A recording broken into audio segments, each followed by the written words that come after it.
It isn't merely that your fate depends on whether or not you get your act together and to what degree you decide that you're going to live out your own genuine being. It isn't only your fate, it's the fate of everyone that you're networked with.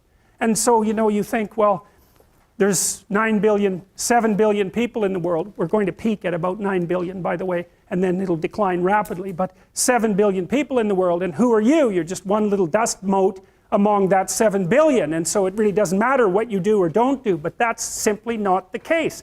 It's the wrong model, because you're at the center of a network. You're a node in a network. Of course, that's even more true now that we have social media. You'll know 1,000 people, at least over the course of your life, and they'll know 1,000 people each, and that puts you one person away from 1 million, and 2 persons away from 1 billion. And so that's how you're connected, and the things you do, they're like dropping a stone in a pond. The ripples move outward, and they affect things in ways that you can't fully comprehend. And it means that the things that you do and that you don't do are far more important than you think. And so if you act that way, of course, the terror of realizing that is that it actually starts to matter what you do. And you might say, well, that's better than living a meaningless existence. It's better for it to matter.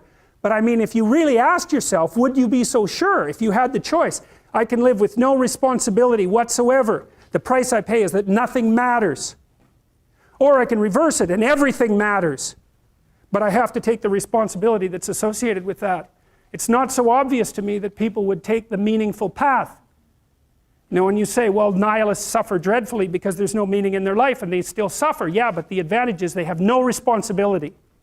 So that's the payoff, and I actually think that's the motivation. Say, well, I can't help being nihilistic. All my belief systems have collapsed. It's like, yeah, maybe. Maybe you've just allowed them to collapse because it's a hell of a lot easier than acting them out.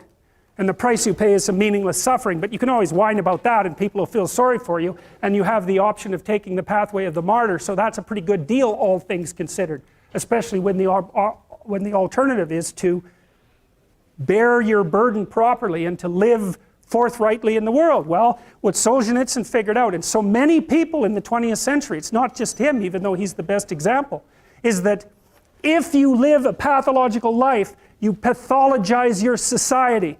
And if enough people do that, then it's hell. Really. Really. And you can read the Gulag Archipelago if you have the fortitude to do that, and you'll see exactly what hell is like. And then you can decide if that's a place you'd like to visit, or even more importantly, if it's a place you'd like to visit and take all your family and friends. Because that's what happened in the 20th century.